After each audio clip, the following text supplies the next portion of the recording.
बिहार में दुलारचंद यादव की मौत से केवल मोकामा ही नहीं बल्कि पूरे बिहार की राजनीति में गर्माहट आ गई है। कुछ लोग इसे जाति के चश्मे से देख रहे हैं, लेकिन क्रिमिनल की कोई जाति नहीं होती है।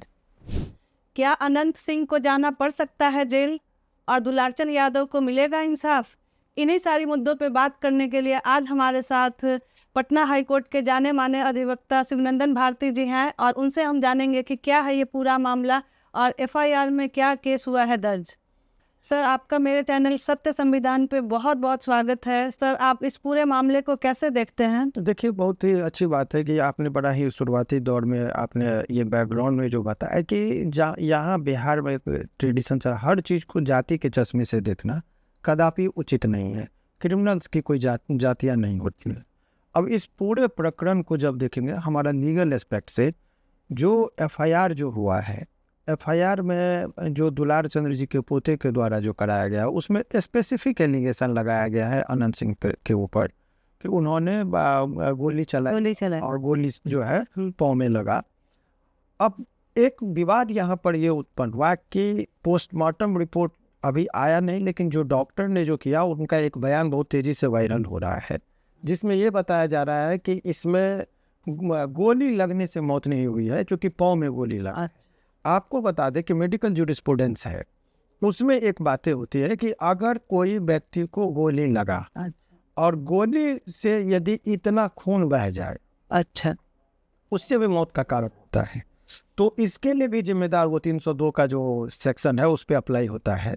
तो ऐसे और स्पेसिफिक एलिगेशन इसमें लग गया है, क्रिमिनल हिस्ट्री बहुत है, तो निश्चित तौर पर अनंत सिंह जी के लिए अभी बहुत बड़ा मुश्किल का दौर है और इमीडिएटली उनको पुलिस गिरफ्तार कर सकते, क्योंकि जघन्य अपराध का जब कोई व्यक्ति पर अपराध का जब एलिगेशन लग जाए, 302 जो होता है, अब तो बीएनएस में 103 धारा है, अटेम्प्ट टू मर्डर नहीं मर्डर का, क्योंकि मर गया व्यक्ति, तो वो जो लगा है, ऐसे परिस्थिति में उनके लिए बहुत मुश्किल। और इस एक दावे के साथ हम लोग कह सकते हैं कि ये जो परिस्थिति, बहुत सारा चीज, ये पूरा प्रकरण बिहार के राजनीति को हिलाने के 2-3 कारण हैं।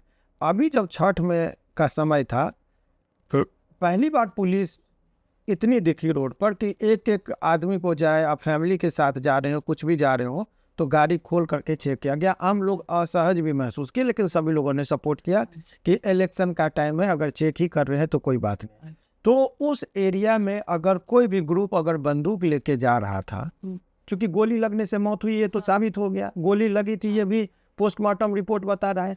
चाहे इस ग्रुप के लोगों के पास बंदूक था या उस ग्रुप के पास बंदूक था, लेकिन बंदूक कैसे लेके काफिला में जा रहे थे? आचार संहिता में पुलिस केवल कोरम पूरा करती थी क्या? वो केवल परिवार वाले लोगों को टॉर्चर करती है, चेक करती है, या अपराधियों को चेक नहीं कर पाती है? तो ये पुलिस की भी नाकामी है। खास करके ऐसे परिस्थिति में आप सरकार को भी कटघरे में नहीं खड़ा कर सकते हैं, क्योंकि जब से इलेक्शन की घोषणा हो जाती है आचार संहिता के बाद, डायरेक्ट सारा कंट्रोल लगभग इलेक्शन कमीशन के पास चला जाता है।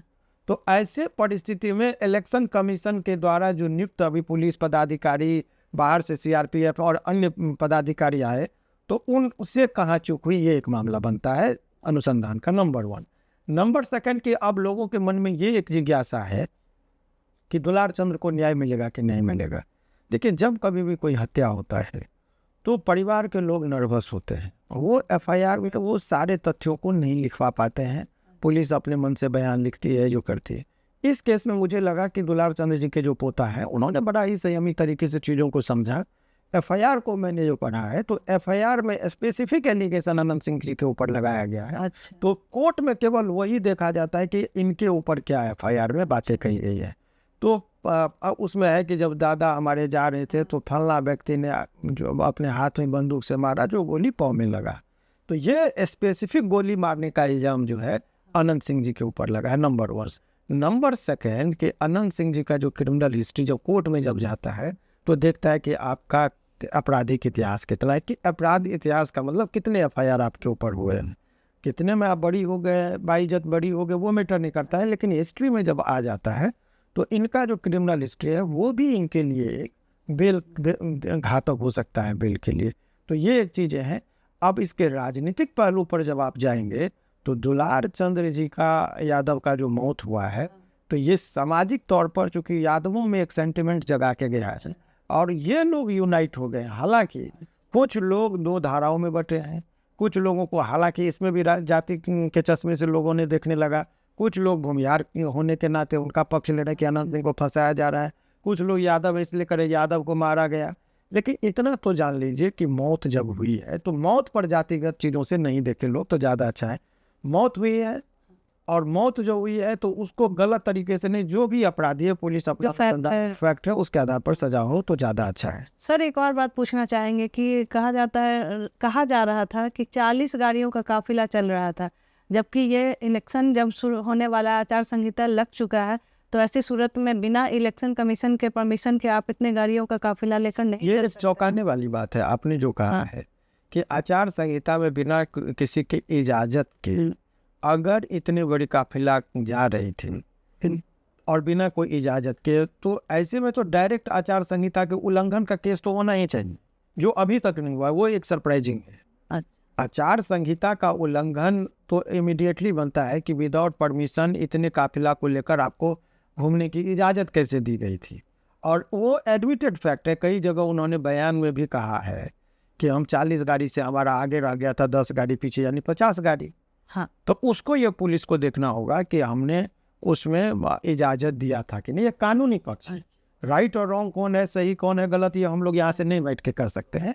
लेकिन ये इलेक्शन कमीशन की ऐसी परिस्थिति में पूरी जिम्मेदारी होती है कि विदाउट परमिशन यदि कोई काफिला निकाल ले, विदाउट परमिशन, जो आचार संहिता का मतलब होता है कि इलेक्शन के दौरान आपका क्या कंडक्ट होना चाहिए, एक कोड ऑफ कंडक्ट जो कहते हैं कि आपका व्यवहार क्या होना चाहिए, आप क्या कर सकते हैं क्या नहीं कर सकते हैं, विदाउट इजाज़त आप नहीं करना चाहिए कुछ। और अगर आप इस तरह का हरकत करेंगे तो इलेक्शन कमीशन को अपना पूरा स्वतंत्रता होता है कि वो चाहे तो वो एक्शन लेके FIR दर्ज करती है, सामान्यतः करती है।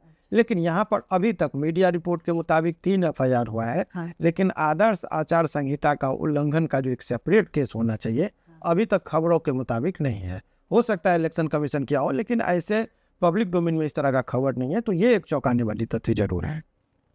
सर एक और बात पूछना चाहेंगे कि इस केस में अनंत सिंह को जेल हो जाएगा या फिर उन्हें जमानत मिलेगी? किसी भी व्यक्ति को बेल मिले में कब देना होता है, जब जज साहब के सामने कोई भी केस जाता है तो 2-3 चीज़ उनके दिमाग में होता है। कौन कौन से ऐसे फैक्टर होते हैं जो जज साहब नज़र पे रखते हैं वो समझिए। सबसे पहले अपराध का नेचर देखा जाता है, गंभीर है या साधारण अपराध का है। तो मर्डर एक गंभीर नेचर का अपराध है, रेप एक गंभीर नेचर का अपराध होता है, अपहरण गंभीर नेचर का अपराध होता है। तो सबसे पहले जज साहब देखते हैं कि नेचर क्या है। दूसरी बात देखी जाती है कि वो जो नेचर गंभीर है, उसके बाद अपराधी के ऊपर इल्ज़ाम का जो है वो क्या है, स्पेसिफिक है या जनरल ओमनिबस है। स्पेसिफिक का मतलब कि 5 आदमी आए, फलाना व्यक्ति ने अपने पॉकेट से लिए बंदूक निकाला और गोली मारा, तो स्पेसिफिक हो गया। तो इस केस में स्पेसिफिक है, अनंत सिंह जी पर की गोली मारा। दूसरी बात ये होती है कि वो यदि जो व्यक्ति है उसका क्रिमिनल हिस्ट्री क्या है, साफ सुथरा है, निर्दोष है कि क्या है। तो ऐसे में चूंकि इनका क्रिमिनल हिस्ट्री, इनके ऊपर बहुत सारा केस है, तो वो भी एक इनके फैक्टर। तो 3 चीज़ मैंने जो बताया, तो ऐसे परिस्थिति में लोअर कोर्ट से तो बेल मिलने की संभावना नहीं के बराबर है। हाई कोर्ट सब में आते आते एक कस्टडी पीरियड होता है, उसको काउंट करके कि बहुत लंबा अवधि हो जाए, ट्रायल नहीं स्टार्ट हो, तब एक ग्राउंड होता है बेल लेने का और देने का। लेकिन अभी जितना भी सूत्र मैंने बताया वो थोड़ा मुझे कठिन जरूर लग रहा है अनंत सिंह जी के लिए, मुश्किल वाला दौर जरूर है बेल के लिहाज से ये केस। अब निर्भर करता है कि वो जो इन्फॉर्मेंट हैं जिसने केस किया है वही अपने बयान को मुकर जाए। बहुत सारी बातें होती है, वो दबाव में आ जाए या कंप्रोमाइज हो जाए, तब तो कुछ नहीं कहा जा सकता। लेकिन इस तरह के केस में अगर वो स्टैंड लेता है, गवाही जो अभी 161 का बयान होगा, 161 का बयान के इन द सेंस कि पुलिस जाएगी, घटनास्थल का निरीक्षण करेगा, वहाँ जो इर्द गिर्द लोग मौजूद थे उनसे बयान लिया जाएगा, उनके बयान में भी समरूपता होनी चाहिए, स्पेसिफिकली यदि जो भी घटना को देखा वो तमाम तरह का चीज़ रहेगा, तो फिर वो अपराधी के लिए और अभियुक्त के लिए कठिन होता है। अच्छा, खैर आपने देखा सर ने बहुत अच्छे तरीके से सारी चीज़ों को बताया। अब आगे देखते हैं कि उन्हें जेल मिलेगी या बेल, ये तो बात की बात है। लेकिन अगर आपको ये वीडियो पसंद आया हो तो चैनल को सब्सक्राइब जरूर कर दें और सत्य संविधान के और वीडियोज़ देखने के लिए हमें लाइक, शेयर और सब्सक्राइब जरूर करें।